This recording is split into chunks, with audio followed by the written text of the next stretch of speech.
Alright, we've had lots happen this week. In the last 48 hours, we've had lots of news. So we're going to talk about the news, the macro environment, some of the charts, and the overarching thesis is going to be that stagflation is back and no one's positioned for it.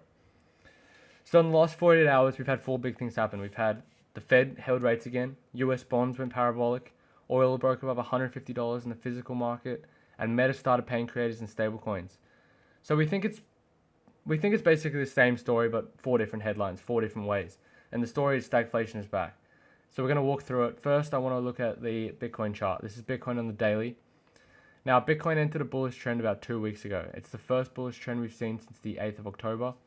And after the 10th of October, which is the 10/10 liquidation event, as some people in crypto call it, we saw Bitcoin flip bearish on the 17th of October. So we saw 6 months of a clear bear trend, a clear downtrend. And now it flipped bullish, seeing some momentum.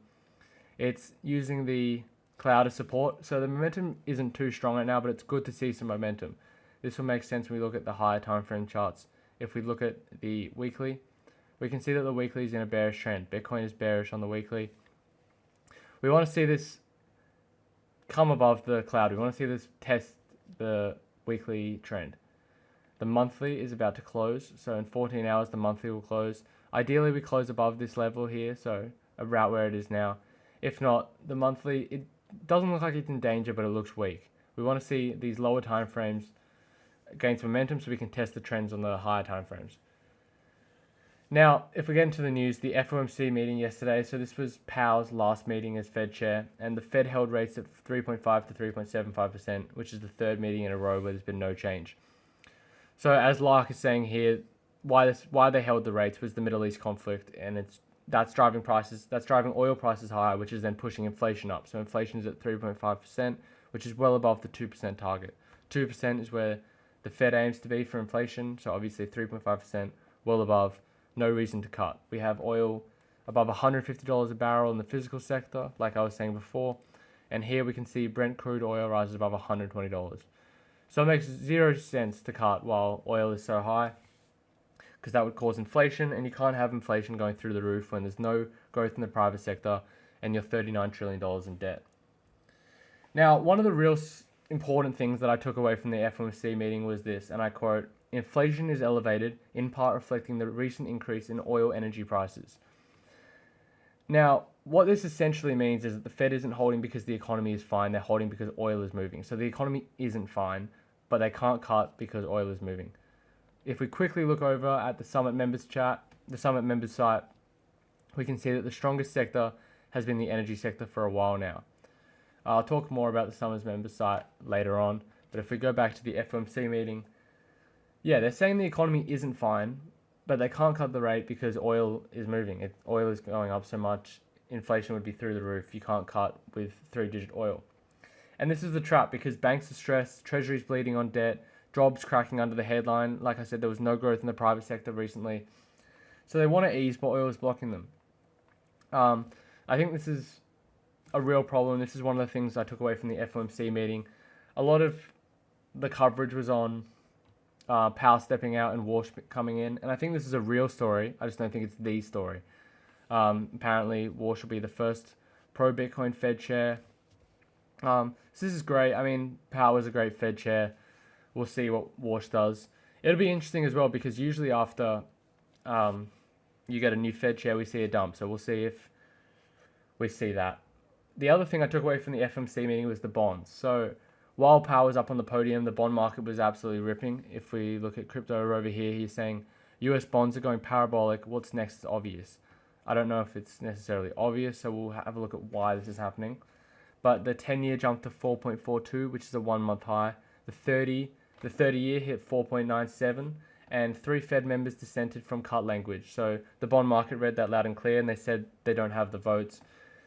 And remember, when yields go up, that means prices go down. So if you're holding long-term treasuries right now, you're likely getting smoked. The 30-year just had one of its worst weeks in months, and barely anyone's talking about it. So why this is happening, like I said, we'll go through why this is happening. There's 3 reasons. One is the Fed can't cut with oil near $100. Like we were saying with inflation, it doesn't make any sense for the Fed to cut with inflation so high, oil up at $120 a barrel, and the bond market knows this. 2 is Treasury keeps printing debt to fund the deficit, so too much supply the prices then drop. And 3, this is more of a quiet one, but global investors are questioning whether US Treasuries are even the safe asset anymore. This is super interesting. We had China selling US Treasuries, and it's the trade everyone learned from 2009, 2021. Stocks fall, bonds rally, you're hedged. But that's broken because in stagflation, which we talked about at the start of the video, is the overarching thesis of this video, stocks and bonds fall together. So in 2022, we saw this happen, and we're seeing it happen right now. So long duration anything, we think is a danger zone, and we think real assets are the environment you want to be in. So gold, energy, hard money, Bitcoin, hard money. But yeah, if we take more of a look at oil, everyone kind of knows why oil is going up right now, I would assume. It's the Iran war, so the Strait of Hormuz handles 35% of the world's seaborne oil. And obviously we had all these peace talks, and then there's no longer peace talks, and there's peace talks. The US putting a blockade saying if we can't go through the strait, no one can go through the strait. So there's lots of problems with the Strait of Hormuz causing oil to come up so much, which then causes inflation. So that's something to watch. We want to see the price of oil go down. This isn't ideal for markets, definitely not ideal if you want to see the Fed cut rates. But it's another reason you want to be holding these assets like gold, silver, Bitcoin, all of these.